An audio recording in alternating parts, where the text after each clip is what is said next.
Hello everyone, yes this is Sovin sir. आप सभी का इस चैनल में बहुत बहुत स्वागत है। मैं स्टार्ट करने जा रहा हूं क्लास 11th के जो बच्चे 2022 में एग्जाम देने वाले फाइनल एग्जाम, उनके लिए मैं स्टार्ट करने जा रहा हूं क्लास 11th का पूरा कंटेंट। और इसके पहले मैंने बेसिक लेक्चर शुरू किया था और मैं उम्मीद कर रहा हूं कि जो बेसिक मैंने दिया था उसे आप रिवाइज कर चुके होंगे और बहुत अच्छे समझ चुके होंगे। जब भी ऑर्गेनिक केमिस्ट्री से डील होगा तो उस कंटेंट का बहुत ज़्यादा यूज होने वाला है।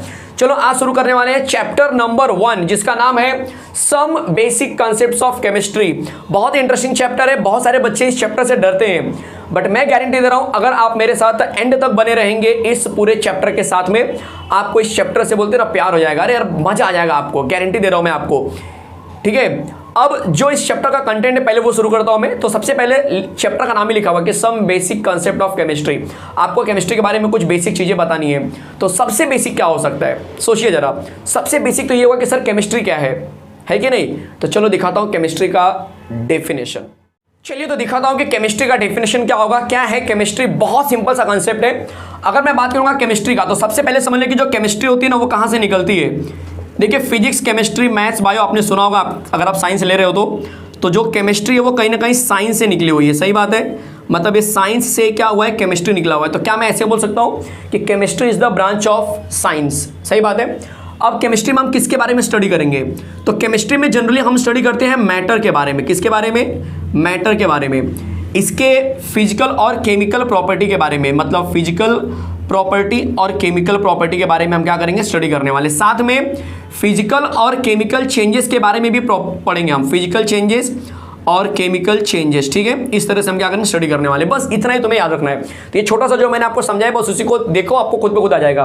Chemistry is the branch of science which deals with the study of matter, it's physical property and chemical property and physical changes and chemical changes that it undergo under certain condition. मतलब ऐसा होगा कि जैसे कि ice ले लिया आपने और आइस क्या है, आपका सॉलिड है। तो ऑब्वियस है कि मुझे उसको लिक्विड बनाना है तो मुझे उसको टेम्परेचर चेंज करना पड़ेगा। अगर लिक्विड को मुझे गैस बनाना है तो मुझे टेम्परेचर चेंज करना पड़ेगा। That is under certain condition. आ रहा है समझ में? तो देख लीजिए, बहुत प्यारा सा आपका पहला आंसर हो रहा है।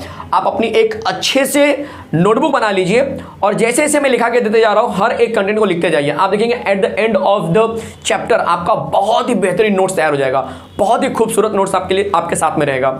ठीक है, तो जो भी चीज लिखा के दूंगा सब वेल प्रिपेयर्ड एक्सप्लेन करूंगा, लिखा के दूंगा, एकदम आप बेफिक्र रहिए। चलेगा? चलो शुरू करते हैं। केमिस्ट्री, तो chemistry is the branch of science which deals with the study of matter. तो मैटर के बारे में यह बताता है। It's physical and chemical properties, उसके फिजिकल और केमिकल प्रॉपर्टी के बारे में बताएगा। आप बोलेंगे सर फिजिकल और केमिकल प्रॉपर्टी क्या हो सकता है? लाइक फिजिकल प्रॉपर्टी की बात करेंगे तो जैसे ये मार्कर है, इस मार्कर का फिजिकल प्रॉपर्टी क्या होगा? तो आप बोलेंगे ये सिलेंड्रिकल शेप में दिख रहा है, ये इसकी लेंथ इतनी हो सकती है, या फिर ये व्हाइट कलर का दिख रहा है, that is physical property. Chemical property की बात करेंगे तो इसको जलाएंगे तो कैसा स्मेल करेगा, कैसा कलर बन जाएगा, मेल्ट होगा कि नहीं होगा, दैट इज केमिकल प्रॉपर्टी। तो ये सारी चीजें हम क्या करते हैं वहां पे स्टडी करते हैं मैटर के लिए।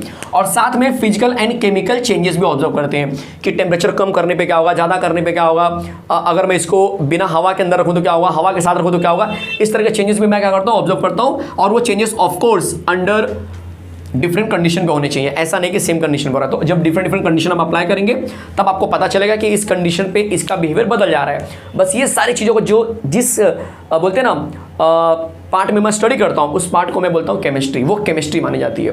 क्लियर है? अब अगला क्वेश्चन आपके लिए कि सर मैटर क्या होता है। देखो अभी यहाँ पे मैटर का कोई स्पेसिफिक डेफिनेशन जैसी चीज़ें नहीं समझनी आपको समझना है कि भाई मैटर क्या है, प्रैक्टिकली जरा समझना है पहले। तो अगर मैं बात करूँ कि मैटर क्या होता है तो मैं आपको बोलता हूँ कि मैटर एक्चुअल में वो चीज़ होती है जो स्पेस ऑक्युपाई करती है। क्या ऑक्युपाई करती है? स्पेस ऑक्युपाई करती है। पहला इसका जो प्रॉपर्टी है। दूसरी, इसके पास ना मास का होना बहुत जरूरी है। मतलब ये दो प्रॉपर्टी बस आपको देखना है, उसी को हम मैटर बोलेंगे। जिसके पास ये दो प्रॉपर्टी रहेगी that is called as matter. तो मैटर का कोई स्पेसिफिक ऐसा डेफिनेशन जैसा नहीं है। हाँ, डिफाइनाइट शेप होता है नो डाउट, बट ऐसा जरूरी नहीं कि डिफरेंट शेप ही रहेगा। ये भी गलत इन्फॉर्मेशन है। लाइक गैस भी क्या है तुम्हारा, मैटर है, वो भी पार्टिकल्स है। लिक्विड क्या है, मैटर है, उसका भी कोई शेप परफेक्ट नहीं है। तो मैटर मतलब हम क्या बोल सकते हैं कि जो कोई ना कोई तो जगह ऑक्युपाई करेगा ही करेगा। दूसरा उसका स्पेसिफिक मास रहेगा। जैसे ये मार्कर ले लो, अब ये मार्कर क्या है तुम्हारा, बहुत छोटे पार्टिकल से मिलकर बना होगा, दैट इज मैटर बच्चे। मैटर मतलब क्या, बहुत ही छोटे पार्टिकल से जो मिलकर बनते हैं उसको मैटर बोलते हैं। अब ये मार्कर को अगर मैं कहीं पे रखता हूँ, मेरे हाथ पे रखता हूँ, तो ये इन्होंने क्या किया, इतनी जगह क्या क्या बच्चे कवर कर लिए। अब ये जगह कवर कर लिया, इसका मतलब ये जगह अब कोई और नहीं ले सकता है मार्कर के अलावा, और इसीलिए मार्कर को मैं एज अ मैटर क्या करूँगा, कंसिडर करने वाला हूँ। अब क्वेश्चन ये है कि सर मैटर के अंदर प्योर सब्सटेंस भी आ सकते हैं और मिक्सचर भी आ सकते हैं, बराबर कि नहीं। जो मैटर होता है उसमें प्योर लोग भी आ सकते हैं और कौन से लोग आ सकते हैं, मिक्सचर भी आ सकते हैं। तो इनको हम कैसे क्लासीफाई करेंगे, इनको कैसे हम पहचानेंगे या कैसे हम इनको जानेंगे कि ये प्योर सब्सटेंस का डेफिनेशन ये है और मिक्सचर का डेफिनेशन ये है, कैसे हम उनको बताएंगे। तो अगला जो कंटेंट आने वाला है वो यही आने वाला है, वो यही कंटेंट है कि प्योर सब्सटेंस क्या होता है और मिक्सचर क्या होता है। तो चलिए दिखाता हूँ आपको मैं प्योर सब्सटेंस और मिक्सचर के बारे में एक्सप्लेनेशन। चलिए तो बात करते हैं प्योर सब्सटेंस और मिक्सचर के बारे में। अब प्योर सब्सटेंस क्या होगा जरा देख लीजिए। मान के चलिए कि मैंने ले लिया है वाटर मॉलिक्यूल, ठीक है, पानी लिया है। अब ये पानी अगर पूरी तरह से प्योर होगा तो इसको हम क्या बोल सकते हैं, डिस्टिल्ड वाटर बोल सकते हैं। और अगर मैं आपको बोलूं कि डिस्टिल्ड वाटर अगर ये है तो इसका फॉर्मूला क्या होगा, तो आप बोलेंगे H2O इसका फॉर्मूला होगा। मतलब कि H का अमाउंट जो है ना बच्चे वो 2 रहेगा, फिक्स है ये, और O जो होगा ना वो 1 ही होना चाहिए, ये भी फिक्स है। मतलब आप बोलने वाले हो कि डिफाइनाइट कंपोजिशन होना चाहिए। डिफाइनाइट का मतलब होता है फिक्स्ड, डिफाइनाइट का मतलब क्या हो गया, फिक्स्ड। तो ये जो कंपोजिशन है, जो मिक्सचर होगा 2 अलग अलग एलिमेंट का, वो क्या रहेगा, फिक्स अमाउंट में रहेगा कि H2 होगा 1 O होगा। अगर वो प्योर सब्सटेंस रहेंगे तो, समझ में आ रहा है। अब अगर मैं बोलूं आपको कि मिक्सचर रहेगा तो क्या होगा, सोच लीजिए कि जरा यही वापस मैंने पानी लिया। अब इसमें आपने क्या किया, नमक डाल दिया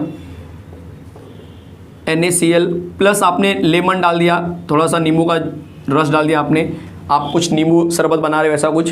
तो अब ये क्या बन चुका है, ये मिक्सचर बन चुका है। अब इसका कोई स्पेसिफिक फॉर्मूला नहीं है, इसका कोई स्पेसिफिक फॉर्मूला नहीं कि आपको इसी फॉर्मूले के रूप में ये मिलेगा, ऐसा नहीं है।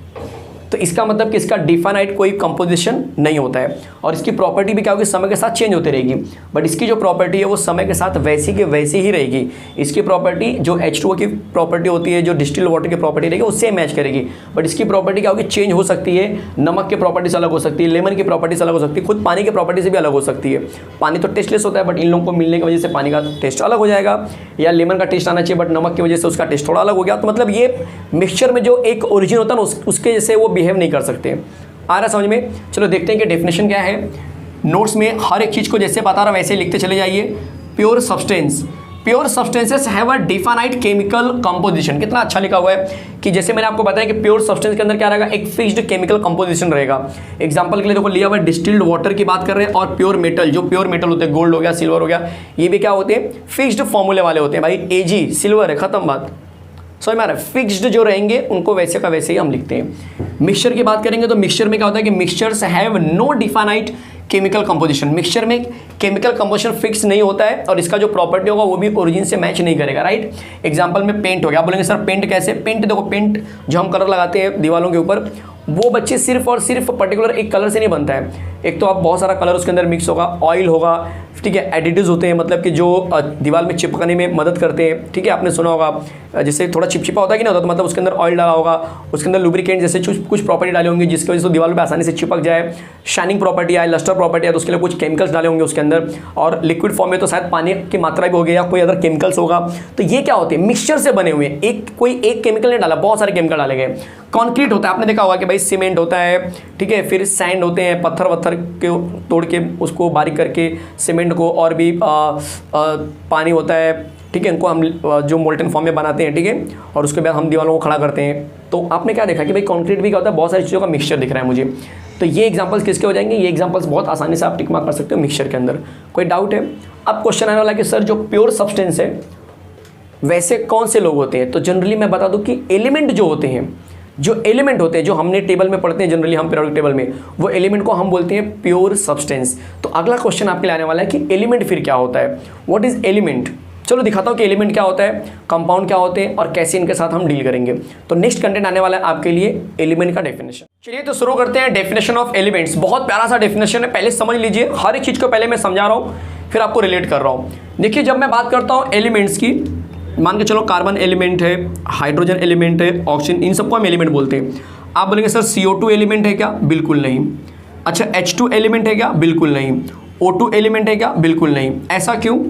क्योंकि एलिमेंट और कंपाउंड मॉलिक्यूल में फ़र्क होता है। अगर आप CO2 को देखेंगे तो इसको अगर मैं कोई केमिकल प्रोसेस करता हूँ या इसको तोड़ने का अगर मैं ट्राई करूँ तो ये आसानी से टूट जाएगा C+O2 में, ये दिख रहा है, C+O2 में क्या होगा, ब्रेक हो जाएगा। H2 को भी अगर मैं तोड़ने का ट्राई करूँ तो ये भी क्या होगा, 2 एटम के अंदर टूट जाएगा, H और H में ब्रेक हो सकता है। O भी मेरा क्या होगा, O+O में टूट जाएगा, दिखाई दे रहा है। मतलब कि ये लोग जो है ना कहीं कंपाउंड या मॉलिक्यूल का नेचर दिखा रहे हैं, एलिमेंट का नेचर नहीं दिखा रहे। एलिमेंट क्या होता है, जैसे ये कार्बन एलिमेंट मान रहा हूँ इसको मैं, क्यों मान रहा हूँ, क्योंकि इसको आप कुछ भी कर लो, हीट करो या कुछ भी प्रोसेस करो, कार्बन टूटेगा नहीं, क्योंकि ये सबसे लोवेस्ट वर्जन में आ चुका है। मतलब कि इससे छोटा ये नहीं बन सकता है, इससे सिंपल और नहीं बना, आप इसको नहीं बना सकते। बस इसी को हम बोलते हैं एलिमेंट। क्या बोलते हैं हम, एलिमेंट। मतलब पहले तो ये प्योर फॉर्म में रहेंगे, दूसरी बात इनको हम किसी सिंपल केमिकल मेथड से इसको हम तोड़ ही नहीं सकते। तो बहुत प्यारा सा आंसर हो गया आपके लिए। अगला डेफिनेशन लिखते जाइए आपके नोट्स में। एलिमेंट की बात करेंगे तो elements are pure substances which cannot be broken down into simpler substances by ordinary chemical change। तो by simple chemical reaction या by simple chemical method you cannot break a pure substance, that pure substance is called as element। चीज़ें एकदम जा रही एकदम mind में, हर चीज़ समझ में आ रही सबको कि भाई कोई भी एक प्योर एलिमेंट है जिसको मैं और सिंप्लीफाई नहीं कर सकता हूँ और आगे नहीं तोड़ सकता हूँ किसी भी रिएक्शन से। तो अगर मैं उसको नहीं तोड़ सकता हूँ तो वो सब्सटेंस कहीं ना कहीं एलिमेंट माना जाएगा। अब एलिमेंट के अंदर भी क्या होते हैं, 3 टाइप्स आते हैं। तो जरा देख लीजिए, ये भी आपको लिखना होगा कि एलिमेंट्स जो होते हैं वो जनरली 3 पार्ट में डिवाइड होते हैं या 3 उसके अंदर पार्ट्स आते हैं। तो कौन कौन से पार्ट्स आते हैं देखिए। अगर मैं एलिमेंट की बात करूँ तो ये देखिए, एलिमेंट जो होता है उसमें 3 लोग आते हैं। पहला आता है कि भाई एलिमेंट में मेटल हो सकते हैं, दूसरा आता है कि एलिमेंट में नॉन मेटल हो सकते हैं, और तीसरा आता है कि एलिमेंट जो है वो मेटलॉइड भी हो सकते हैं। ये 3 पैटर्न समझ में आया सबको। एलिमेंट क्या क्या दिखाते हैं, एलिमेंट कौन कौन से लोग हो सकते हैं, तो मेटल भी हो सकते हैं एलिमेंट, नॉन मेटल भी हो सकते हैं और मेटलॉइड भी एलिमेंट हो सकते हैं। अब हम बात करेंगे इन तीनों टॉपिक के ऊपर कि मेटल क्या होंगे, नॉन मेटल की प्रॉपर्टी क्या होती है और मेटलॉइड की प्रॉपर्टी क्या होती है। तो get ready for next content that will be property of metal, non metal and metalloid. बहुत इजी होने वाला है, अब हमारे साथ बने रहिए। देखिए मैं बार बार रिपीट कर रहा हूँ कि मेरा जो लेक्चर होता है वो प्योरली वाइट बोर्ड ओरिएंटेड होता है। मेरे पास भी OBS का सिस्टम है जिसपे मैं अपना छोटा सा चेहरा कोने में दिखा के टेक्स्ट बुक का स्कैन करके या फिर PPT बना के फटाफट 1 घंटे में चैप्टर खत्म करते जाऊँ या मैक्सिमम टॉपिक कवर कर लो। बट उसमें बीइंग स्टूडेंट मैंने जो पर्सनल फील किया हुआ है उसमें आपको मज़ा तो आ सकता है, अरे क्या बात है मज़ा आ गया, बट समझ में नहीं आता है। भाई ये सच्चाई बता रहा हूँ, ये सच्चाई बता रहा हूँ। जूम पे लेक्चर आपने अटेंड किए होंगे 10th में, सर लोग PPT दिखा देते थे, कितना समझ में आ रहा था, बहुत मुश्किल हो रहा था समझना।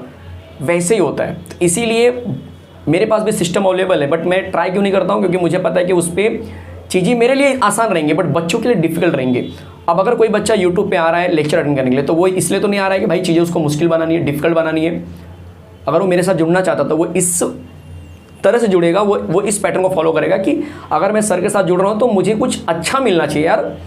तो इसीलिए मैंने वाइट बोर्ड टीचिंग को कंटिन्यू रखा है। मैं लाइव लेक्चर जब लेता हूँ, किसी MCQ का डिस्कशन करता हूँ, तब मैं जो है कि OBS यूज़ करता हूँ। अदरवाइज़ अगर आप मेरे लेक्चर्स की बात करेंगे तो मैं सिर्फ वाइट बोर्ड को ही प्रीफर करता हूँ।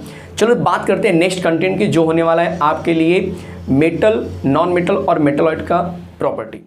चलिए तो बात करते हैं मेटल, नॉन मेटल और मेटलॉइड की प्रॉपर्टी कि मेटल क्या होता है, नॉन मेटल क्या होता है और मेटलॉइड क्या होता है। सबसे पहले मैं बात करूंगा मेटल, तो इसको जल्दी से अगर आपको स्क्रीनशॉट लेना है तो स्क्रीनशॉट ले लीजिए ताकि आप वेल प्रिपेयर नोट्स बनाते चलिए। बात करेंगे मेटल की, तो मेटल के अंदर यहाँ पे 4 प्रॉपर्टी आप देख सकते हो अपने आप से, तो ऐसे 10th में आपने सीखा होगा वही सब रिपीट हो रहा है। मेटल है वो लस्टर प्रॉपर्टी, देखो लस्टर का मतलब होता है शाइनी प्रॉपर्टी, ठीक है। तो शाइनिंग प्रॉपर्टी आपको दिखाई देगी यहाँ पे कि मतलब चमक होगी जिसके अंदर, ठीक है। Metals conduct heat and electricity, तो ये क्या हो गया, तुम्हारे कंडक्टर एक तरह से बिहेव करते हैं। जैसे कि जो कॉपर वायर होता है, आपने देखा होगा कि जो इलेक्ट्रिसिटी फ्लो होती है कॉपर वायर के अंदर ही तो होती है, तो good conductor of heat and electricity को हम मानते हैं। Metal show ductility property. अब डक्टिलिटी क्या होता है जरा देख लीजिए। डक्टिलिटी का मतलब होता है कि अगर मैं मेटल को क्या करूँ, उसको वायर के रूप में कन्वर्ट करूँ। जो चेन हम पहनते हैं जनरली आपने देखा होगा आपके घरों में कि जो सोने की चेन होती है, अब गोल्ड क्या होता है, गोल्ड एक मेटल है, ठीक है। तो मेटल को जब वो जो ज्वेलर्स होते हैं जब वो बनाते हैं उसको मेल्ट करके, तो उसको चेन के फॉर्म में क्या करते हैं, कन्वर्ट करते हैं। तो ये प्रॉपर्टी मेटल के अंदर होती है कि आप उसको चेन के फॉर्म में कन्वर्ट कर सकते हैं। सेम गोल्ड रहेगा, उसको थोड़ा बारीक बारीक करके क्या करते हैं, गोल्ड के फॉर्म में, चेन के फॉर्म में कन्वर्ट करते हैं। मतलब उसको आप ड्रॉन इनटू वायर आप बोल सकते हो। तो डक्टिलिटी का मतलब होता है they can be easily converted into wire, चलेगा, they easily converted into wire. तो ये समझ लेना, आपको बस समझने के लिए लिख रहा हूँ यहाँ पे। Metal show malleable property. Malleable का मतलब क्या होता है, दैट इफ हैमर, अगर आप उसको हैमरिंग करते हो तो वो शीट बन जाएगी। आपने देखा होगा बहुत सारे जो लोहार होते हैं, लोहार का मतलब जो रिलेटेड टू आयरन मटेरियल सब कुछ काम करते हैं, जैसे कुल्हाड़ी हो गया, हथौड़ी हो गया, इन सबको क्या करना, वो हैमरिंग करके उसको क्या करते हैं, अच्छे से उसको नुकीला करते हैं। तो वो कैसे करते हैं, आग में डालेंगे और उसको बहुत जोर से हैमरिंग करते हैं। तो अब हैमरिंग करते हैं तो उसको टूटता नहीं है वो लोहा और क्या होता है, फैलता है, जिससे वो क्या होता है और नुकीला हो जाता है और शार्प हो जाता है, फाइन हो जाता है। उस प्रॉपर्टी को हम बोलते हैं मेलेबल। चलेगा, तो यहाँ पे हम क्या बोल सकते हैं कि बेसिकली कन्वर्टेड इनटू शीट बोल सकते हैं, कि उसको हम क्या करते हैं, शीट में कन्वर्ट करते हैं। तो अगर अब मैंने खींच के उसको वायर में कन्वर्ट किया, दैट इज डक्टिलिटी, और उसका अगर मैंने शीट बना दिया तो उसको हम क्या बोलेंगे, मेलेबल प्रॉपर्टी। चलेगा, ये मेटल के अंदर होती है। अब नॉन मेटल की बात करते हैं, तो नॉन मेटल में क्या होता है, देखो नॉन मेटल में they do not have a lustre property, तो they have no lustre property, मतलब लस्टर मतलब कोई चमक जैसी चीज़ नहीं होती भाई, इसमें चमक जैसी चीज़ नहीं है कि इसमें चमक ही आएगी, ऐसे जरूरी नहीं है। दे do not conduct heat and electricity, तो उनमें इलेक्ट्रिसिटी और हीट भी नहीं होता है। यहाँ पे आप एक्सेप्शन वाले केस में, इलेक्ट्रिसिटी वाले केस में आप लिख सकते हो कि ग्रेफाइट को छोड़ के, ठीक है, ये आपके लिए मैं बता रहा हूँ, आप साइड में लिख सकते हैं पेंसिल से कि ग्रेफाइट जो होता है जो इलेक्ट्रिसिटी को कंडक्ट करता है, ठीक है। उसके बाद इसीलिए इनको हम क्या बोलते हैं, poor conductor of heat and electricity बोलते हैं। तो नॉन मेटल को हम poor conductor of heat and electricity क्यों बोलते हैं, because they do not conduct heat and electricity, उनमें से हीट और इलेक्ट्रिसिटी पास नहीं हो सकता है, इसलिए उसको हम पुअर कंडक्टर बोलते हैं। और तीसरा पॉइंट है कि अगर मैं उसको समझो, मान के चलो कि उसको मैं वायर के फॉर्म में कन्वर्ट करना चाहता हूँ या शीट के फॉर्म में कन्वर्ट करना चाहता हूँ, तो ये भी पॉसिबल नहीं होगा। जैसे आपने लकड़ी लिया, या मार्कर ले लो, इस मार्कर को अगर मैं हथौड़े से क्या करूँ, हैमरिंग करना स्टार्ट करूँ गर्म करके, तो पहले तो गर्म करते क्या होगा, ये मेल्ट हो जाएगा। चलो अगर मैं हैमरिंग करता हूँ इसके ऊपर, तो ये टूट जाएगा, चूड़ बन जाएंगे इसके, पाउडर फॉर्म में बन सकता है, टूट सकता है। दैट इज कि इसका नेचर कैसा होता है, ब्रिटल। ब्रिटल मतलब क्या होता है, ब्रिटल मतलब होता है कि जो टूट के चूर्ण बन जाए, जो पाउडर फॉर्म में बन जाए। तो they can not be hammered into sheet और ड्रॉन वायर, इसको हम या तो इनको मैं हैमरिंग करके शीट भी नहीं बना सकता हूँ, और ड्रॉन वायर मतलब खींच के इसका मैं वायर भी नहीं बना सकता हूँ। क्यों, बिकॉज दे आर ब्रिटल, क्योंकि वो क्या होते हैं, हैमरिंग करने पे चूर्ण बन जाते हैं, टूट जाते हैं। चलेगा, ये हो गया आपका नॉन मेटल के लिए। अब आता है मेटलॉइड का डेफिनेशन क्या होगा, मेटलॉइड क्या होता है एक्चुअल में।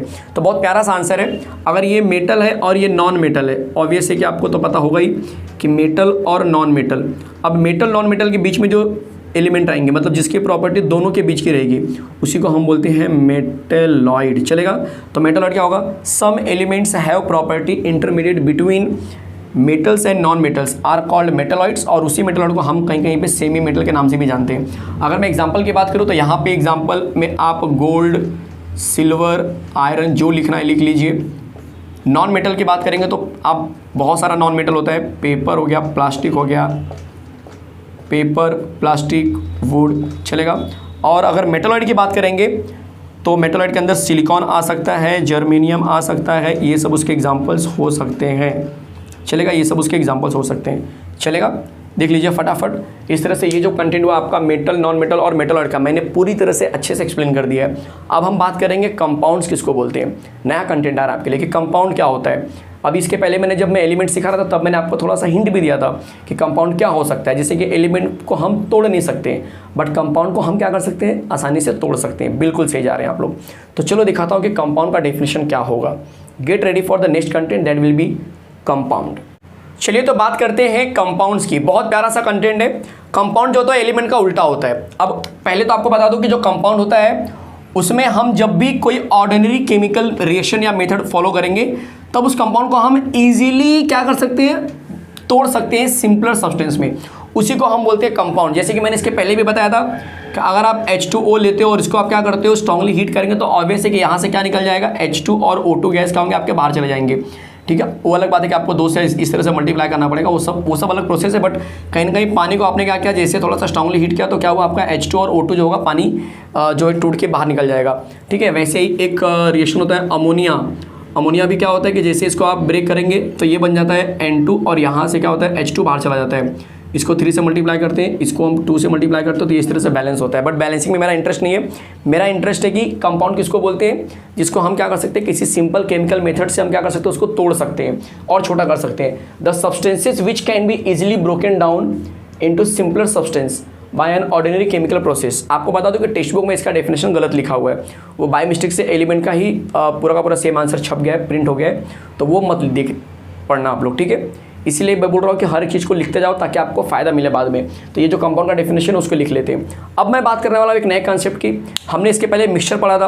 अब क्वेश्चन है कि मिक्सचर के टाइप होते हैं क्या? यस, तो मिक्सचर के टाइप्स होते हैं। तो मिक्सचर के टाइप्स में हम क्या सीखने वाले हैं जरा देख लेते हैं। तो अगला जो टाइटल आएगा वो आएगा टाइप्स ऑफ मिक्सचर।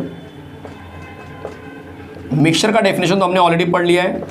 अब हमें पढ़ना है टाइप्स ऑफ मिक्सचर। देखिए टाइप्स ऑफ मिक्सचर में क्या बोलना है हमें, जब कभी भी अगर आप कोई सोल्यूशन बना रहे हो, मिक्सचर बना रहे हो, और उस मिक्सचर में अगर वो यूनिफॉर्मली पूरा का पूरा डिजोल्व हो गया, यूनिफॉर्मली डिजोल्व हो गया थ्रू आउट द सॉल्वेंट, मतलब पता ही नहीं चल रहा है आपको, जैसे कि पानी उसमें मैंने नमक डाल दिया, तो आप दूर से देख के नहीं बता सकते हो कि उसमें नमक पड़ा हुआ है, आपको टेस्ट करना पड़ेगा, है कि नहीं। लेकिन अगर मैं उसी पानी के अंदर मैं चौक का पाउडर डाल दूं, अब चौक का पाउडर आप देख के दूर से बता सकते हो कि इसमें कुछ ना कुछ तो पड़ा हुआ है। मैं नहीं बोलूँगा आप इजीली बता देंगे चौक का पाउडर, बट आप बता सकते हैं कि ये प्योर वाटर मॉलिक्यूल तो नहीं है, कुछ ना कुछ इसके अंदर डाला गया है, तो उसको हम बोलते हैं हेट्रोजेनियस। और जो कंप्लीटली डिजोल्व हो जाता है, जिसको हम नहीं बता सकते हैं, उसको हम बोलते हैं होमोजेनियस। तो यहाँ पे टाइप्स ऑफ मिक्सचर में दो चीज़ आने वाली है, एक आने वाला है होमोजेनियस और एक आने वाला है heterogeneous. Homogeneous mixture, homogeneous mixture का हम आंसर क्या लिख सकते हैं कि जो सॉल्यूशन होगा या जो सॉल्यूट होगा, the solute is completely dissolve, the solute is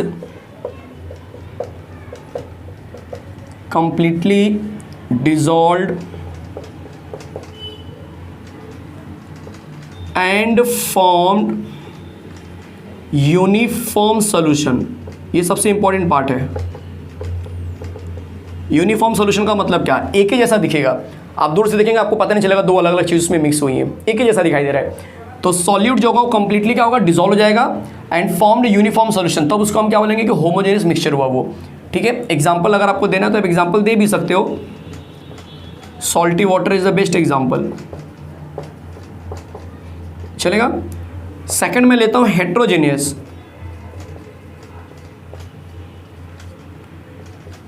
heterogeneous mixture में क्या होगा, बोलो, जहां पे सॉल्यूट डिजोल्व तो होगा बट यूनिफॉर्म सॉल्यूशन नहीं बनेगा। यूनिफॉर्म का मतलब यूनिफॉर्म रेट से आपको दिखाई नहीं देगा। तो सॉल्यूट इसमें वही same, the solute is completely dissolved and formed a different solution.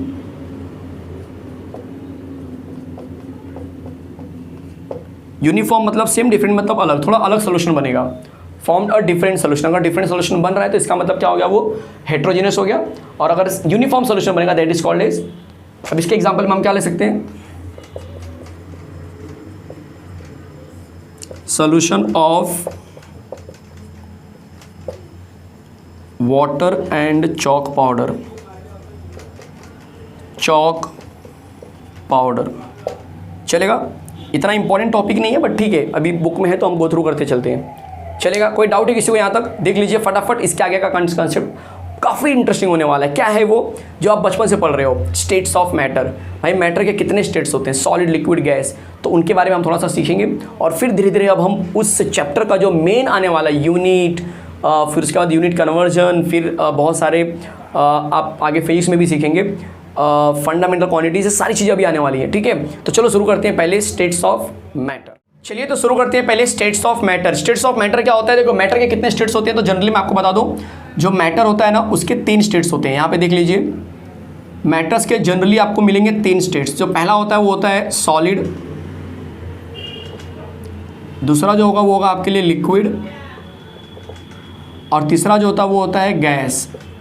अब ये तीनों जो मैटर दिख रहे हैं आपको या जो स्टेट्स दिख रहे हैं, इनकी अपनी खुद की क्या होगी, फिजिकल प्रॉपर्टी होती है और केमिकल प्रॉपर्टी होती है। अब क्वेश्चन है कि सर फिजिकल प्रॉपर्टी और केमिकल प्रॉपर्टी क्या होती है, हमको कैसे पता चलेगा कि ये फिजिकल प्रॉपर्टी और ये केमिकल प्रॉपर्टी है। तो जो अगला कंसेप्ट आने वाला है बहुत इंपॉर्टेंट है, chemical property and physical property. मतलब फिजिकल प्रॉपर्टी में क्या आप बोलेंगे, किसको बोलेंगे फिजिकल प्रॉपर्टी, किसको बोलेंगे केमिकल प्रॉपर्टी। चलिए मैं आपको समझाता हूँ। मान के चलिए कि आपने एक बीकर लिया और उसमें आपने पानी रख लिया, एक ग्लास में पानी ले लो, चलेगा। ग्लास में आपने क्या क्या पानी ले लिया। अब जो पानी दिख रहा है आपको ट्रांसपेरेंट है, लिक्विड स्टेट में है, उसको गर्म करेंगे तो वो 100 डिग्री सेल्सियस के आसपास बॉयल हो रहा है, कोई स्मेल नहीं आ रहा है, कोई उसका ओडर नहीं है। ओडर मतलब स्मेल होता है, गंध जिसको बोलते हैं, कोई गंध नहीं है। इन सब चीज़ों को मैं क्या बोलूँगा, फिजिकल प्रॉपर्टी। क्योंकि इन सब चीज़ों को देखने के लिए मुझे उसके फॉर्मूले को चेंज करने की जरूरत नहीं पड़ रही है। उसको केमिकली मुझे चेंज नहीं करना पड़ रहा है। तो बस इसी को बोलते हैं फिजिकल प्रॉपर्टीज़। क्या बोला मैंने कि अगर किसी प्रॉपर्टी में उस पर्टिकुलर सब्सटेंस के फॉर्मूले को या केमिकली कंपोजिशन को अगर मुझे चेंज नहीं करना पड़ रहा है तो उस प्रॉपर्टी को मैं क्या बोलूँगा, फिजिकल प्रॉपर्टी बोलूँगा। जैसे कलर हो गया, मेल्टिंग पॉइंट, बॉइलिंग पॉइंट हो गया, आपका ऑर्डर हो गया, इन सबको हम बोलते हैं फिजिकल प्रॉपर्टीज़। चीज़ें क्लियर हो रही है एकदम। देखिए फिजिकल प्रॉपर्टी का प्रॉपर डेफिनेशन क्या है, एक बार अच्छे से लिखना तो लिख लीजिए अपनी नोटबुक में। मैं हट गया हूँ इस समय, चलेगा। चलो अब आगे बढ़ते हैं। फिजिकल प्रॉपर्टी का डेफिनेशन क्या होगा, बहुत प्यारा सा डेफिनेशन जो मैंने बताया, बस वही समझ लो अच्छे से। Physical properties are those which can be measured, जिसको मैं मेजर कर सकता हूँ या फिर ऑब्जर्व कर सकता हूँ। या तो मैं मेजर करूँगा, जैसे मेल्टिंग बॉइलिंग पॉइंट को मैं मेजर करूँगा 100 डिग्री सेल्सियस 99, लेकिन अभी ऑर्डर है, गंध है, उसको थोड़े मेजर करेंगे।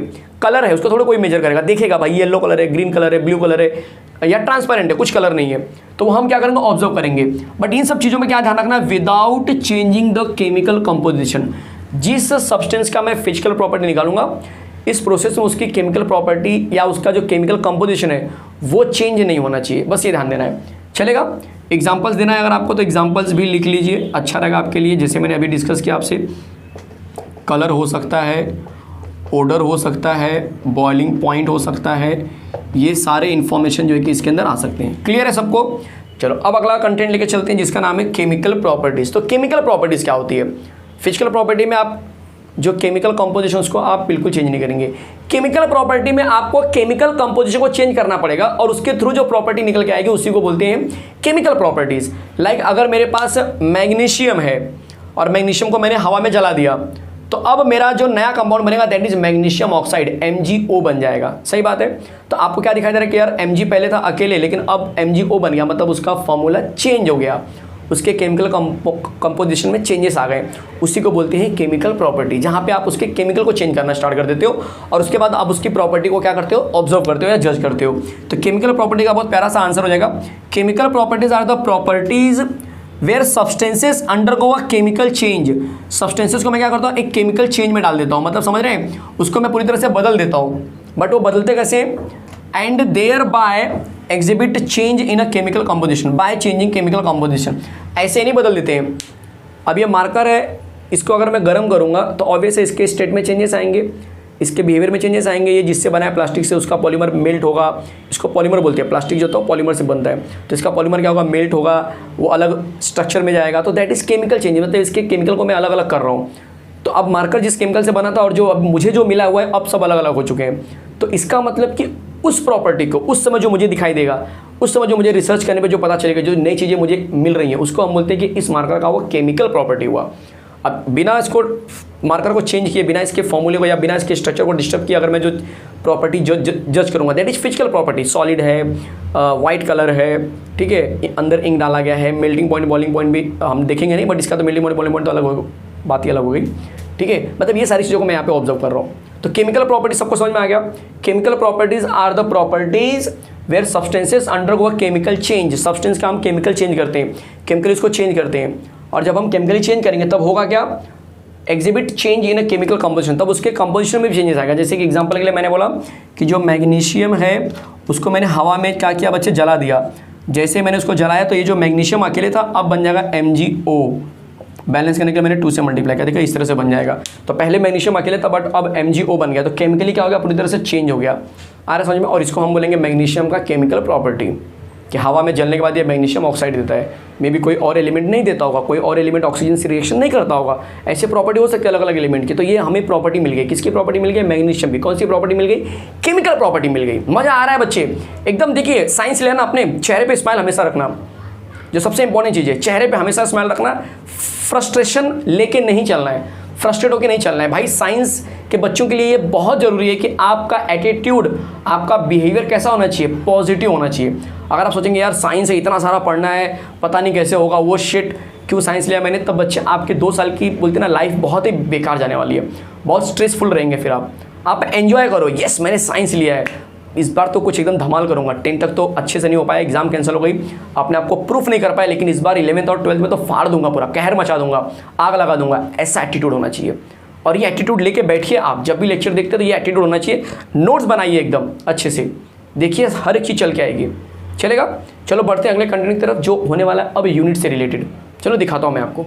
चलिए तो बात करते हैं यूनिट से, कि जो अब तक हमने पढ़ा है कि भाई मैटर है, कंपाउंड है, तो ऑब्वियसली इस मैटर को मेजर करना पड़ेगा, उसका मास निकालना पड़ेगा, उसका वेट निकालना पड़ेगा, उसका बॉइलिंग पॉइंट चेक करना पड़ेगा, कितना उसका लेंथ है, मतलब ये सारी चीज़ें हमें चेक करनी पड़ेंगे। तो उसके लिए हमें क्या चाहिए, हमें प्रॉपर यूनिट चाहिए। तो अगला जो कॉन्सेप्ट है वो यूनिट के लिए, कि यूनिट किसको बोलते हैं हम, क्या होता है यूनिट। आपने देखा होगा कि जैसे अगर हम बोलते हैं यूनिट के बिना बोलते हैं ना चीज़ों को हैंडल करना बहुत ही मुश्किल है। जैसे कि आप गए मार्केट गए, बाजार गए, और आपको मैंने बोल दिया कि चलो जाके आम लेते आना, और आप कंफ्यूज हो गए, क्योंकि जब गए यहाँ से तो क्लियर था कि आपको आम खरीदना है। जैसे आप बाहर गए तो आप कंफ्यूज हो गए कि यार आम मुझे दर्जन में लेना है, 1 दर्जन लेना है, या फिर मुझे किलो में लेना है, या मुझे काउंट करके लेना है, सिर्फ 5 आम लेके आना है। तो कंफ्यूज हो गए ना आप, क्योंकि आपको प्रॉपर यूनिट मैंने बताया नहीं, या मैंने आपको चावल बोल दिया कि भाई ठीक है चावल लेते आ जाना, आ जाते समय चावल लेते ना, चावल घर में खत्म हो गया, तो आप वापस आते समय क्या होंगे, कंफ्यूज होंगे। हालांकि आप इतने कैपेबल हो कि आपको पता है कि चावल किलो में ही लेना है, और आपको दुकानदार कुछ किलो में देगा। बट मैं एक बता रहा हूँ कि मान के चलो कि अगर ये चीज़ें क्लियर नहीं होती तो कैसे कन्फ्यूजन होता। अगर एक ही चीज़ को मैं 2-3 तरीके से देखता तो कैसे कन्फ्यूजन क्रिएट हो सकता था। कि मान के चलो कि अगर चावल कोई एक पर्टिकुलर मेजर होता है कि भाई किलोग्राम में लेके आना है, ठीक है, तो किलोग्राम में अभी हमको पता है कि चावल लेके आना। जैसे मैंने एप्पल का बताया या फिर आम का बताया मैंने आपको अभी, ठीक है, कि आम के केस में क्या हो रहा है कि वहाँ पे 2-3 चीज़ें आ सकती हैं कि भाई डजन में भी लोग लेके आ सकते हैं, काउंट करके भी 10 आम लेके काउंट करके भी लेके आ सकते हैं, या फिर किलो में भी लेके आ सकते हैं। तो ऐसे अलग अलग ऑप्शन होने की वजह से बहुत कन्फ्यूजन हो रहा था। तो प्रॉपर एक यूनिट डिसाइड किया गया कि भाई हम जो है ना किसी भी चीज़ों को फॉलो करने के लिए क्या करेंगे, यूनिट करेंगे। और यूनिट क्या था, वो आर्बिट्रली एंड यूनिवर्सली एक्सेप्टेड चीज़ थी, मतलब कि पूरी तरह से सबको बताया गया था, और हर जगह पे ये मान्यता प्राप्त बोल सकते हो कि हर जगह पे इसको वैलिड बोला गया था कि ये इसी तरह से इसको यूज़ किया जाएगा। कोई भी क्वांटिटी होगी उसके आगे यूनिट लगाना कंपलसरी है। तो यूनिट का बहुत प्यारा सा डेफिनेशन है, the arbitrarily decided and universally accepted standard are called unit, मतलब कि जो पूरी तरह से मान्यता प्राप्त हो और सब लोग उसको एक्सेप्ट कर चुके हैं, इस स्टैंडर्ड को हम क्या बोलते हैं, यूनिट बोलते हैं। बट अभी कन्फ्यूजन क्या आ गया कि सबने तो बोला कि हाँ ठीक है हम क्वांटिटी के आगे क्या करेंगे, यूनिट लगाएंगे। जैसे कि 5 आपने बोला तो 5 के आगे हम यूनिट लगाएंगे। जैसे 5 मीटर हो गया, 5 सेंटीमीटर हो गया, 5 किलो हो गया, 5 लीटर हो गया, हम यूनिट लगाएंगे, नो डाउट। बट आगे जाके बहुत कन्फ्यूजन क्रिएट हो गया। अब एक कॉन्फ्रेंस होता है जनरली फ्रांस में, वेट एंड मेजर्स करके।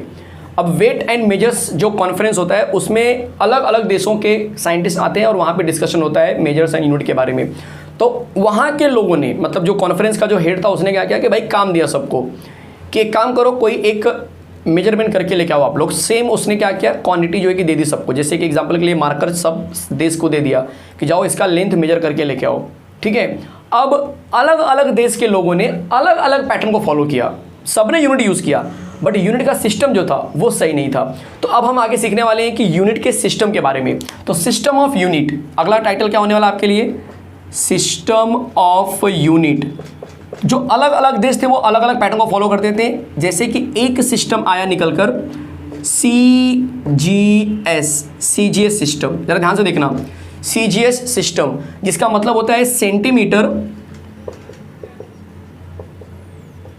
Gram second system. देख लीजिए, तो मतलब कि अगर वो मार्कर मैं आपको बोलूँ मेजर करना है तो यहाँ जो लोग इस सिस्टम को फॉलो किए होंगे उन्होंने इसको सिर्फ सेंटीमीटर में मेजर किया होगा, खत्म। सेंटीमीटर में उन्होंने क्या किया, मेजर कर दिया। फिर दूसरा एक सिस्टम आया जिसको नाम दिया गया FPS सिस्टम। F का मतलब क्या है, फुट, P मतलब क्या है, पाउंड, फुट पाउंड, और S मतलब second, foot pound second system. अब यहाँ पर भी क्या हुआ, इसको फुट के टर्म में लिखा गया। जैसे 1 foot, 2 feet, half foot, feet बोलते हैं जनरली हम, ठीक है। बहुत सारा होता है तो फीट बोलते हैं। 5 फीट का इंसान है, 5 फुट का इंसान है बोलते हैं ना हम लोग। तो फुट एक ही बात हुआ, वो लेंथ से रिलेटेड है। सेंटीमीटर भी लेंथ से रिलेटेड है, फुट भी लेंथ से रिलेटेड है, ग्राम मास से रिलेटेड है, पाउंड भी मास से रिलेटेड है, सेकेंड टाइम से रिलेटेड, सेकेंड टाइम से रिलेटेड है। और उसके बाद तीसरा जो सिस्टम आया वो आया MKS। M मतलब हो गया यहाँ पे मीटर, किलोग्राम, और S का मतलब सेकंड। ये भी क्या हुआ, लेंथ, मास, टाइम से रिलेटेड हुआ। मतलब कि आप फिजिक्स में सीखेंगे कि जो हम किसी भी क्वांटिटी का डायमेंशन निकालते हैं तो हम जनरली पहले LMT क्यों लेते हैं। L मतलब होता है लेंथ, M मतलब होता है मास, T मतलब होता है टाइम। तो डायमेंशन निकालते समय LMT यूज़ किया जाता है क्योंकि वो बेसिक सा डायमेंशन के लिए क्वांटिटी यूज़ करते हैं, ठीक है। तो वैसे यहाँ पे देख लीजिए, जो CGS था, FPS था और MKS था, ये 3 सिस्टम यूनिट के मिले। दिखाई दे रहा है, कुछ लिखना नहीं आपको सर इसके बारे में, कुछ लिखना बिल्कुल नहीं। यूनिट का डेफिनेशन और सिस्टम ऑफ यूनिट क्या होता है बस वो बताना है। बट मैंने आपको बताया कि इसकी ज़रूरत ये कहाँ से बना, अलग अलग लोगों ने बताया था। अब जो कॉन्फ्रेंस लेने वाले थे वेट एंड मेजर्स जो इंस्टीट्यूट था फ्रांस में, वो कंफ्यूज हो गए कि अरे यार सबका आंसर तो अलग अलग आ रहा है। कोई बता रहा है फॉर एग्जांपल सेंटीमीटर में कोई दिखा रहा है तो अलग आंसर आ रहा है, फुट में दिखा रहा है कोई अलग आंसर आ रहा है, मीटर में अलग अलग आंसर आ रहा है। तो वो कंफ्यूज हो गए कि अब क्या किया जाए। मतलब ऐसे तो बहुत कन्फ्यूजन होगा कि जो बच्चा इंडिया का समझो है और हायर एजुकेशन के लिए अगर वो कहीं अब्रॉड जाता है तो वहाँ पे उसको अलग सिस्टम पढ़ना पड़ेगा। अब यहाँ पे मान के चलो वो सीजीएस फॉलो करता है, सारे के सारे यूनिट को सीजीएस लिखता है, वहाँ पे जाकर उसको फुट पाउंड सेकंड में पढ़ना पड़ेगा या एमकेएस में पढ़ना पड़ेगा, तो बहुत कन्फ्यूजन होगा। तो कॉन्फ्रेंस जो लेने वाले थे वेट एंड मेजर्स जो इंस्टीट्यूट था, उन्होंने 1960 में, ध्यान से सुनिए जरा, ये ईयर याद नहीं रखना है बट ठीक है अभी सुन लो जरा। 1916 में उन्होंने एक अनाउंसमेंट किया कि सुन लो भाई लोग, जितने भी लोग हैं मेजर्स एंड यूनिट के लिए मैं एक नया रूल बनाने जा रहा हूं। आज से ये जो अलग अलग सिस्टम आप लोग यूज करते हो ना वो तो ठीक है, बट एक मैं कॉमन सिस्टम बनाने जा रहा हूं, that is called as SI system. क्या बोलेंगे? SI system, system international. ये फ्रांस का कंपनी था, फ्रांस के इंस्टीट्यूट थी, इसलिए इसको फ्रेंच लैंग्वेज में लिखा गया सिस्टम इंटरनेशनल है। तो इसको मैं लिख देता हूँ सिस्टम इंटरनेशनल, फ्रांस में है तो इसका मतलब ये नहीं कि तुम्हें फ्रेंच के टर्म में लिखना होगा। तो सिस्टम इंटरनेशनल ऐसे हम बोलते हैं जनरली। तो सिस्टम इंटरनेशनल मतलब कि तुम्हें एक अलग यूनिट दिया गया है जिसको हम ऐसा यूनिट बोलते हैं और वो हर जगह पे कॉमन होगा। किसी भी देश में रहो, किसी भी राज्य में रहो, किसी भी शहर में रहो, भाई एसआई सिस्टम सबके लिए कॉमन होगा। मतलब अगर मैंने बोला है कि लेंथ का एसआई सिस्टम मीटर है तो अब जो सारे के सारे लोग रहेंगे वो एसआई सिस्टम में लेकर आएंगे, मीटर में आंसर लेकर आएंगे। आ रहा है समझ में?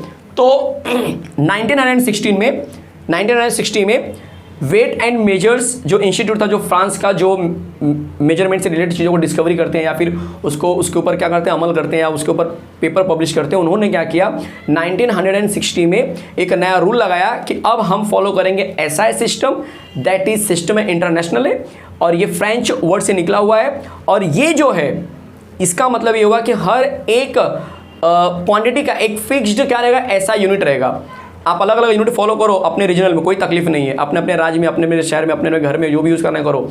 लेकिन जब स्टैंडर्ड की बात आएगी तो आपको ऐसा यूनिट फॉलो करना पड़ेगा और ऐसा यूनिट जो होगा वो हर जगह क्या रहेगा, कॉमन रहेगा। तो ये कन्फ्यूजन दूर किया किसने? वेट्स एंड मेजर जो इंस्टीट्यूट था, चलेगा, जो वहाँ के कॉन्फ्रेंस लेने वाले लोग थे। क्लियर है बच्चे यहाँ तक? तो ये समझ में आ गया सबको, CGS FPS MKS।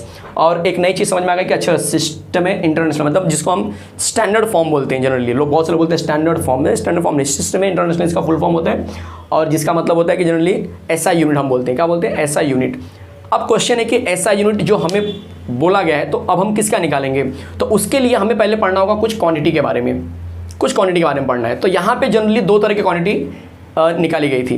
पहले क्वांटिटी को बोला गया था फंडामेंटल क्वांटिटी और दूसरे को बोला गया था डिराइव्ड क्वांटिटी। सर ये क्या टर्म आ रहा है भारी भारी? अरे बहुत ईजी है, मेरे साथ बने रहो आप लोग। अगला कंसेप्ट आने वाला है फंडामेंटल और डिराइव्ड क्वांटिटी के बारे में।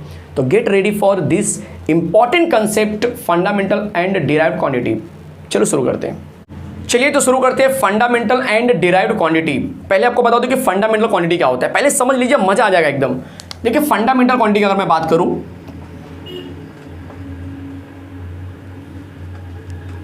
फंडामेंटल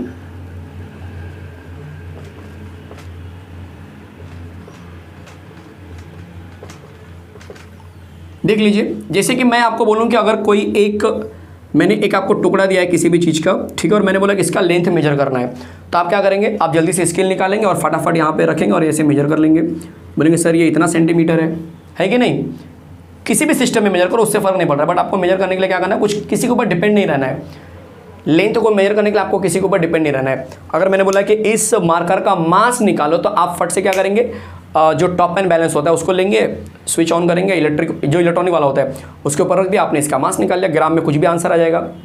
मतलब लेंथ क्या हुआ? फंडामेंटल क्वांटिटी, किसी के ऊपर डिपेंड नहीं हो रहा है। मास क्या हुआ? फंडामेंटल क्वांटिटी, किसी के ऊपर डिपेंड नहीं हो रहा है। लेकिन अगर मैं आपको बोलूँ कि चलो स्पीड निकाल के दिखाओ, एक लड़का दौड़ रहा है और उसकी बताओ स्पीड कितनी है। स्पीड होता है ना मीटर पर सेकंड में, मीटर पर सेकंड में होता है या फिर किलोमीटर पर आवर में होता है। ये भी क्या है? ये भी तो यूनिट है। तो ये जो यूनिट है वो फंडामेंटल क्वांटिटी का यूनिट है कि डिराइव्ड क्वांटिटी का यूनिट है? वो सबसे बड़ा क्वेश्चन है। तो अगर मैं बात करूं कि स्पीड जो होता है उसका फॉर्मूला क्या होता है, तो आप बोलेंगे डिस्टेंस अपॉन टाइम। इसका मतलब ये हुआ कि स्पीड को मेजर करने के लिए मुझे पहले उस रोड का लेंथ पता होना चाहिए, मतलब डिस्टेंस पता होना चाहिए, और स्टार्टिंग और एंडिंग टाइम पता होना चाहिए। मतलब स्पीड जो क्वांटिटी है उसको मेजर करने के लिए मुझे इन दोनों बंदे के ऊपर डिपेंड रहना पड़ेगा। इसीलिए स्पीड को मैं फंडामेंटल क्वांटिटी नहीं बोल सकता। चीज़ें क्लियर हो रही है एकदम अच्छे से। देखो अगला, अगर मैं आपको बोलूँ कि किसी भी ऑब्जेक्ट का डेंसिटी बताओ, डेंसिटी एक क्वांटिटी है, बट डेंसिटी फंडामेंटल क्वांटिटी है कि डिराइव्ड क्वांटिटी है? फंडामेंटल है कि डिराइव्ड है, ये कैसे पता चलेगा? तो ये पता चलेगा जब आप इसको ब्रेक करके देखेंगे कि भाई डेंसिटी के लिए मुझे क्या चाहिए। तो density equal to mass upon volume होता है। ये फॉर्मूला है, मैं आपको लर्न भी करा दूंगा अच्छे से ट्रिक के थ्रू। अब density equal to mass upon volume है, तो ये मास का तो आंसर आ गया kg, वॉल्यूम का आ गया मीटर क्यूब, तब जाके आपको डेंसिटी मिला। मतलब अगर आपको मास नहीं पता होता या वॉल्यूम इंडिविजुअली नहीं पता होगा तो आपको डेंसिटी निकालना मुश्किल है। तो डेंसिटी निकालने के लिए आपको इन दोनों बंदे के ऊपर डिपेंड रहना पड़ेगा, इसीलिए डेंसिटी हो गया डिराइव्ड क्वांटिटी। तो वो क्वांटिटी जो फंडामेंटल के ऊपर डिपेंड होती है। देखो ये फंडामेंटल है, ये दोनों बंदे फंडामेंटल है कहीं ना कहीं, क्योंकि वॉल्यूम भी लेंथ से रिलेटेड होता है। तो जो क्वांटिटी ना फंडामेंटल के ऊपर डिपेंड होगा उसको हम बोलते हैं डिराइव्ड क्वांटिटी। और फंडामेंटल फिर क्या हुआ? जो किसी के ऊपर डिपेंड नहीं होता है, जो किसी के ऊपर डिपेंड नहीं, लेंथ हो गया, मास हो गया, टाइम हो गया, ठीक है, ये बंदे लोग किसी के ऊपर डिपेंड नहीं होते। 7 फंडामेंटल क्वांटिटी मानी जाती है, जो फिजिक्स में भी आप सेम पढ़ने वाले हो। 7 फंडामेंटल क्वांटिटी कौन सी 7 होती है वो भी सिखाऊंगा विद ट्रिक। यार मेरे लेक्चर में आपको मजा आ जाएगा, टेंशन मत लो एकदम। चलो पहले लिखा लेता हूँ आपको अच्छे से डेफिनेशन, फंडामेंटल क्या होता है, डिराइव्ड क्या होता है, ठीक है। उसके एक एक एग्जाम्पल दे देता हूँ और फिर उसके बाद हम सीखेंगे फंडामेंटल क्वांटिटी कौन कौन सी होती है। चलिए देखते हैं। पहले बात करेंगे फंडामेंटल क्वांटिटी क्या होता है। तो the quantity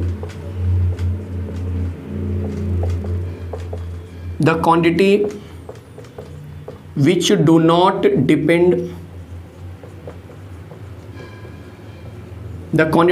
not depend on any other quantity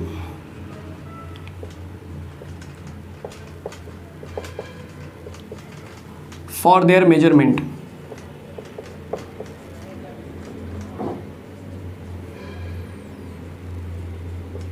क्या बोला, वापस से पढ़िए। The quantity which do not depend on any other quantity, वह क्वांटिटी जो किसी और के ऊपर डिपेंड नहीं होता, किसी और क्वांटिटी के ऊपर डिपेंड नहीं होता, फॉर देयर मेजरमेंट, अपने मेजरमेंट के लिए किसी और के ऊपर डिपेंड नहीं होता है,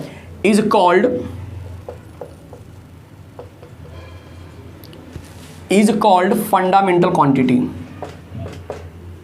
इज कॉल्ड फंडामेंटल क्वांटिटी। एकदम मजा आ रहा है, एकदम तो जोश लेके बैठना है। नोट्स बना रहे हो, लेक्चर बैठ रहे हो, सोविन सर का लेक्चर बैठ रहे हो, कहर मचा देना है पूरा। The quantity which do not depend on any other quantity for their measurement is called fundamental quantity. मतलब कि जो क्वांटिटी किसी और के ऊपर डिपेंड नहीं होगी अपने मेजरमेंट के लिए, उसको हम बोलते हैं फंडामेंटल क्वांटिटी। एग्जाम्पल अभी फिलहाल मैं 1-2 ही दिखा रहा हूँ, बट ऐसे 7 होते हैं, आपको मैंने पहले बता दिया है। लेंथ हो गया, मास हो गया, टाइम हो गया, एक्सेट्रा ले लेते, ठीक है। इसके बाद आता है डिराइव्ड क्वांटिटी। बहुत से लोग बोलेंगे सर स्पेलिंग जरा लिख दीजिए तो मजा आ जाएगा। तो डिराइव्ड क्वांटिटी चलेगा। डिराइव्ड का मतलब जो डिपेंड होता है, जो फंडामेंटल के ऊपर डिपेंड होता है। तो बोलेंगे आप the quantity which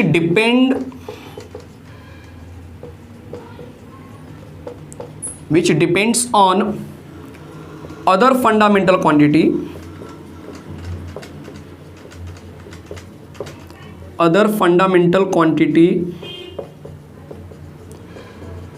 for their measurement is called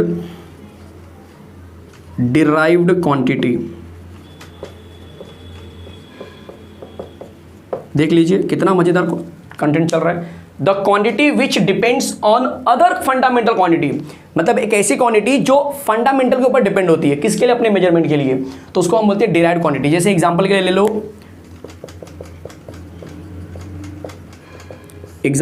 low, density देखा होगा आप लोग ने, स्पीड अभी मैंने आपको बताया, ठीक है। वॉल्यूम ले लो, लेंथ के ऊपर डिपेंड होता है पूरी तरह से, चलेगा। तो ये सब हो सकते हैं, एक्सेट्रा कर दो, ये सब हो सकता है आपके लिए। चेक कर लीजिए, फंडामेंटल क्वांटिटी और डिराइव्ड क्वांटिटी मैंने यहाँ पे खत्म कर दिया। कोई डाउट है किसी को तो बोलना। अब अगला कॉन्सेप्ट क्या आने वाला है भाई, धमाका होने वाला है, धमाका होने वाला है एकदम। क्या है अगला कंसेप्ट? अगला कंसेप्ट है फंडामेंटल क्वांटिटी। 7 होते हैं, कौन कौन से 7 फंडामेंटल क्वांटिटी है वही मैं सिखाने जा रहा हूँ। और वो फंडामेंटल क्वांटिटी जो सिखाऊंगा मैं 7, तो वही मेरा आज का लास्ट कंटेंट होगा, ठीक है। तो उसके बाद वाले कंटेंट के लिए हम अगले लेक्चर में मिलेंगे। तो चलिए शुरू करते हैं 7 फंडामेंटल क्वांटिटी। चलिए तो शुरू करते हैं फंडामेंटल क्वांटिटी। उसके सिंबल की बात करेंगे, उसके यूनिट की बात करेंगे, यूनिट को भी कौन से सिंबल से दिखाते हैं ये सब हम डिस्कस करने वाले हैं। चलिए फटाफट आपको समझाता हूँ। और ये जो टेबल दिख रहा है इसका मैं आपको ट्रिक देने वाला हूँ, तो बिल्कुल बेफिक्र रहिए, बस समझते चलिए अच्छे से। पहला क्वांटिटी जो होता है बच्चे वो लेंथ होता है फंडामेंटल क्वांटिटी में, जिसको हम स्मॉल एल से दिखाते हैं। सिंबल की बात करेंगे तो इस तरह से एल जो आप बनाते हो जनरली, ठीक है, एल बना दीजिए प्यार से एल। और अगर मैं नेम ऑफ ऐसा यूनिट की बात करूं तो इसको हम मीटर बोलते हैं। क्या बोलते हैं? Metre, METRE। TER होगा तो अलग मीटर हो जाता है, METRE चलेगा। और सिंबल की बात करेंगे तो स्मॉल m इसका यूनिट हो जाता है दिखाने का। सेकंड जो आता है वो होता है मास, MASS, स्मॉल m से दिखाते हैं। अगर हम मास की बात करें तो इसको हम किलोग्राम बोलते हैं। इसके यूनिट जो ऐसा यूनिट होता है उसको हम किलोग्राम बोलते हैं। लिखते समय हम बोलते हैं कैपिटल K स्मॉल g, चलेगा। इस तरह से एक एक चीज़ को समझते चलो। नंबर 3 जो होता है वो होता है लेंथ। मास के बाद आता है टाइम। टाइम जो होता है उसको हम दिखाते हैं स्मॉल t से। और अगर मैं इसके यूनिट की बात करूँ तो इसका यूनिट जो होता है वो सेकंड यूज़ किया जाता है। क्या? सेकंड। और सिंबल के फॉर्म में हम स्मॉल s दिखाते हैं। क्लियर हो रहा है सबको एकदम एक एक चीज़? चलो नंबर 4 की बात कर लेते हैं। तो नंबर 4 होता है हमारे लिए इलेक्ट्रिक करंट। क्या होता है? इलेक्ट्रिक करंट होता है। क्या होता है? इलेक्ट्रिक करंट, चलेगा। तो इलेक्ट्रिक करंट का जो सिंबल होता है उसको हम आई से दिखाते हैं, आपने 10th में भी पढ़ा होगा। और जो ऐसा यूनिट होता है, अगर मैं ऐसा यूनिट की बात करूँ तो करंट का जो ऐसा यूनिट होता है वो एम्पियर होता है। मैं ए स्मॉल में क्यों लिख रहा हूँ? क्योंकि आपको भी पता होगा कि जो ए होता है वो एम्पियर, इसलिए हम स्मॉल में लिख रहे हैं क्योंकि जब हम पूरा नाम लिखते हैं तो वो केमिस्ट का नाम है ना, इसलिए हमको ए स्मॉल लेना पड़ता है, तो एम्पियर। लेकिन अगर मैं वही सिंबलिक फॉर्म में दिखाऊँ तो कैपिटल ए दिखाते हैं। क्लियर है? नंबर 5 ले रहा हूं मैं, टेम्परेचर, जिसको हम बोलते हैं थर्मोडायनेमिकली टेम्परेचर बोलो या जस्ट टेम्परेचर बोलो चलेगा। टेम्परेचर के लिए मैंने कैपिटल T सेलेक्ट किया यहाँ पे। और जो यूनिट होता है वो होता है केल्विन। यहाँ पर भी K स्मॉल रहेगा, केल्विन साइंटिस्ट का नाम है, लेकिन लिखते समय हम कैपिटल K कर देते हैं। क्लियर है? एक एक चीज़ समझ में आ रही है अच्छे से। नंबर 6 क्या होने वाला है? देखो 2 ही तो बचे हैं। तो नंबर 6 होता है आपके लिए अमाउंट ऑफ सब्सटेंस। बोलिए आप कि हम जो सब्सटेंस होता है उसको हम किससे दिखाएंगे? अमाउंट ऑफ सब्सटेंस, चलेगा। अमाउंट ऑफ सब्सटेंस हम किससे दिखाते हैं? N से दिखाते हैं। N का मतलब होता है जनरली मोल बोला जाता है, तो इसको हम N से दिखाएंगे। और इसका यूनिट भी होता है MOLE, मोल। और सिंबल फॉर्म में जो यूनिट होता है वो MOL होता है। तो बहुत माइनर सा फर्क होता है, बस ई हट गया है। और 7वां और लास्ट आता है आपके लिए ल्यूमिनस इंटेंसिटी। ल्यूमिनस इंटेंसिटी देख लीजिए। ल्यूमिनस इंटेंसिटी हम किससे दिखाते हैं? तो IV से दिखाते हैं, इस तरह से, बहुत प्यारा सा है। और अगर मैं ऐसा यूनिट की बात करूँ तो इसको हम बोलते हैं कैंडेला। क्या बोलते हैं? कैंडेला के नाम से जानते हैं इसको हम यूनिट को। और लिखते समय हम small c small d use करते हैं। क्लियर है? चेक कर लीजिए ये पूरा 7 के 7 fundamental quantity with their unit. कोई कन्फ्यूजन तो नहीं होना चाहिए किसी को भी कहीं पर भी। चेक कर लीजिए फटाफट। कोई डाउट होगा तो बोलो मुझे, मैं हट जाता हूँ पहले। क्लियर है एकदम? चलो अब ये सर लाइन से हम याद करें या आगे पीछे करें, आपकी मर्जी है भाई, बस पता होना चाहिए 7 के 7 फंडामेंटल क्वांटिटी। आपको मैं तरीका दे देता हूँ, आप भूलेंगे नहीं, कभी नहीं भूलेंगे। चलिए तो ये रहा आपके सामने ट्रिक, बहुत प्यारा सा ट्रिक है। एक सिचुएशन दे रहा हूँ मैं आपको। अब सिचुएशन ये है कि एक बंदा है जिसको आर्मी ज्वाइन करना है, ठीक है। तो मान के चलो ये बंदा मैंने इस तरह से ड्रॉ कर दिया, बंदे को भी ड्रॉ कर दिया मैंने। क्या करेंगे? चलो ये एक बंदा है जिसको क्या ज्वाइन करना है? आर्मी ज्वाइन करना है। आपको तो पता है कि आर्मी के रूल्स कितने स्ट्रिक्ट होते हैं, ठीक है। तो अब ये बंदा जब गया आर्मी ज्वाइन करने के लिए, तो जैसे वो वहाँ पे गया तो सबसे पहले आपको पता है कि आर्मी ज्वाइन करने के लिए प्रॉपर लेंथ होनी चाहिए, आपकी हाइट होनी चाहिए, प्रॉपर वेट होना चाहिए बॉडी का, ठीक है, आपकी एज होनी चाहिए, सब कुछ सब मैटर करता है। तो जैसे ही आर्मी ज्वाइन करने के लिए गया तो इसकी जो लेंथ थी ना वो कम पड़ गई, जितनी लेंथ होनी चाहिए उतनी लेंथ नहीं थी, लेंथ उसकी छोटी हो गई। तो सबसे पहले वो बंदा किस वजह से रिजेक्ट हो गया? लेंथ की वजह से रिजेक्ट हो गया। ध्यान से देखिए, मज़ा आ जाएगा। लेंथ की वजह से क्या हुआ? रिजेक्ट हो गया। अब ये बंदा रिटर्न आया और बहुत सारे उसने बोलते हैं ना साइकिलिंग, पुशअप और क्या क्या सब, जिम सब ज्वाइन कर लिया और बोला कि अगले साल फॉर्म निकलेगा, अगले साल मैं दोबारा फॉर्म भरूंगा। और अगले साल दोबारा फॉर्म भरा, उसकी हाइट थोड़ी बढ़ चुकी है, ठीक है। मज़ा आ गया बंदे को। जैसे वहाँ पे गया आर्मी में दोबारा फॉर्म भर के सिलेक्शन के लिए, तो इस बार जो हो गया उसका मास जो है कि कम निकल गया। उसका मास क्या हुआ? बॉडी का कम निकला, क्योंकि जितना लेंथ होता है ना बॉडी का उसके हिसाब से मास होना चाहिए। There is a ratio between mass and length. ये बॉडी का वेट एंड मास का जो होता है लेंथ का जो रेशियो होता है बॉडी में, वो आर्मी में चेक करते हैं कि भाई इतना लेंथ है तो इसके लिए इतना मास होना चाहिए बॉडी का, वो है कि नहीं है। तो इस बार बंदा किससे फंस गया, उतना रेशियो नहीं था उसका मास के टर्म में, तो इस बार मास उसका सही नहीं मिला और वो फंस गया। मतलब इस बार भी क्या हो गया, रिजेक्ट। तो पिछली बार रिजेक्शन किसकी वजह से मिला था, लेंथ की वजह से। इस बार रिजेक्शन किसकी वजह से मिला, मास की वजह से मिला है। बेचारा फ्रस्ट्रेट हो गया एकदम, बोला चलो कोई बात नहीं है, अगले साल फॉर्म निकलेगा, इस बार भरूंगा और इस बार लेंथ और मास दोनों मेंटेन करके चलूंगा। तो लेंथ और मास उसने दोनों मेंटेन किया, और जब जाता है वहां पे आर्मी के सिलेक्शन के लिए, तो इस बार जो है उसको ये बोल के निकाल दिया जाता है कि भाई तुम्हारी तो एज ही खत्म हो गई है, यस तुम्हारा टाइम खत्म। तो इस बार बंदा वापस से फंस गया। किसकी वजह से फंस गया, क्योंकि उसका जो एज लिमिट था वो खत्म हो चुका था, मतलब टाइम की वजह से फंस गया। अब जैसे वो 3 बार रिजेक्शन पाया तो बंदा क्या होगा, एकदम गुस्सा होगा, उसको शॉक लग गया। और उसको शॉक लग गया, कौन सा शॉक लग गया, इलेक्ट्रिक शॉक लग गया यार। तो इलेक्ट्रिक शॉक का मतलब इलेक्ट्रिक करंट समझ लेने का। कौन सा शॉक लगा, इलेक्ट्रिक शॉक लगा। तो बोलने का यहाँ पे शॉक लग गया, शॉक मतलब इलेक्ट्रिक शॉक लग गया। तो इलेक्ट्रिक शॉक का मतलब इलेक्ट्रिक करंट समझने का। किसी को भी शॉक लगेगा यार, 3 बार एक ही चीज़ के लिए जा रहा है और रिजेक्शन पे रिजेक्शन मिल रही है, तो बंदे को हार्ट अटैक तो आ जाएगा ना भाई, सीधी सी बात है। शॉक तो लगेगा ही ना, टेंशन तो होगा ही ना, सीधी सी बात है। तो उसको शॉक लग गया, अब वो एकदम बीमार पड़ गया। शॉक लग गया मतलब एकदम इलेक्ट्रिक शॉक लग गया, उसको बीमार पड़ गया। अब बीमार पड़ गया तो बॉडी का टेम्परेचर क्या हो गया, बढ़ गया। तो बॉडी का टेम्परेचर क्या हुआ बच्चे, अगले केस में बॉडी का टेम्परेचर बढ़ गया। चीज़ें समझ में नहीं कैसे रिलेट कर रहा हूँ मैं। और जब बॉडी का जब टेम्परेचर बढ़ गया, तब कॉमन सी बात है, बॉडी के अंदर कुछ है ही नहीं भाई। बुखार आ गया ना बंदे को, बुखार आता तो वजन कम होता है कि बढ़ जाता है, ऑब्वियस बॉडी एकदम कमजोर हो जाती है। मतलब कि अमाउंट ऑफ सब्सटेंस कुछ नहीं है भाई, बॉडी में कुछ नहीं है। अमाउंट ऑफ सब्सटेंस मतलब बॉडी में कुछ है ही नहीं, तो इसीलिए आ गया कि बॉडी में कुछ नहीं बचा है। अमाउंट ऑफ सब्सटेंस, बोलो समझ में आया, यहाँ तक समझ में आ गया। और बहुत से लोग को कन्फ्यूजन, सर ये ल्यूमिनस इंटेंसिटी क्या होता है। भाई जो लाइट की ब्राइटनेस होती है ना, लाइट की ब्राइटनेस, तेज, चमक, प्रखर, इसी को बोलते हैं ल्यूमिनस इंटेंसिटी। लाइट के ब्राइटनेस को भी मेजर किया जाता है, उसको हम ल्यूमिनस इंटेंसिटी बोलते हैं, और यूनिट होती है कैंडेला। तो अब जरा सोचो कि बंदा रिजेक्शन ले लिया है, रिजेक्ट हो चुका है, उसको शॉक लग गया है, टेम्परेचर आ गया, बुखार आ गया है, बॉडी में कुछ नहीं बचा है, बोलते ना कुछ अनाज नहीं जा रहा है, कुछ खाना पीना अच्छा नहीं लग रहा है, बॉडी एकदम कमजोर हो गई है। तो जो उसके चेहरे का तेज है, प्रखर तेज, चमक, वो अच्छा रहेगा कि बुरा रहेगा, एकदम गया बच्चे, मतलब तेज तो है ही नहीं चेहरे पे। तो इसका मतलब कि ल्यूमिनस इंटेंसिटी क्या होगा, उसका एकदम खत्म हो गया। तो लास्ट कंटेंट आ गया तुम्हारे लिए, ल्यूमिनस इंटेंसिटी। Luminous intensity. अब एग्जाम में कोई भी आ गया बच्चे, फाड़ के आ जाओगे तुम, कंफर्म बता रहा हूँ, कहर मचा दोगे तुम इस फंडामेंटल क्वांटिटी के बारे में। करोगे क्या भाई, आर्मी मैन में जाने के लिए जब बंदा जाता है तो सबसे पहले लेंथ की वजह से मार खाया, फिर उसकी मास अच्छी नहीं थी, उसकी मास, माँ नहीं बोल रहा हूँ भाई, मास मतलब वजन, उसका जो वजन था, जो द्रव्यमान हिंदी में बोलते हैं, वो मास उसका सही नहीं था। तीसरी बार उसका एज नहीं था, मतलब टाइम खत्म हो गया। चौथा जो था, जब ये सब चीज़ें उसने देखा तो उसको क्या होगा, इलेक्ट्रिक शॉक लग गया, तो मतलब इलेक्ट्रिक करंट के बारे में बोलना है। बुखार आ गया, टेम्परेचर बढ़ गया, मतलब टेम्परेचर के बारे में बात करना है। बॉडी में कुछ बचा ही नहीं, तो फिर अमाउंट ऑफ सब्सटेंस के बारे में बात करना है। और चेहरे का चमक भी चला गया, चमक का मतलब होता है ल्यूमिनस इंटेंसिटी। तो ल्यूमिनस इंटेंसिटी भी क्या हो गया बच्चे, पूरा का पूरा खत्म हो गया, मतलब कि ब्राइटनेस, चमक, तेज खत्म हो गया। बोलो मजा आया, मजा आया, मजा आया, मजा आया, जल्दी से बोल दो, फटाफट लाइक कर दो और कमेंट कर दो, आग लगा दो पूरा कमेंट बॉक्स में कि सर धमाल हो गया ये लेक्चर। पहला लेक्चर ये 11th का जो आपने बनाया है, एकदम कहर मच रहा है एकदम यूट्यूब के ऊपर। और इतना शेयर करो कि लोगों को पता चलना चाहिए कि केमिस्ट्री के लिए एक ऐसा चैनल मिला है ना जो पूरी तरह से महाराष्ट्र के बच्चों के लिए डेडिकेटेड है।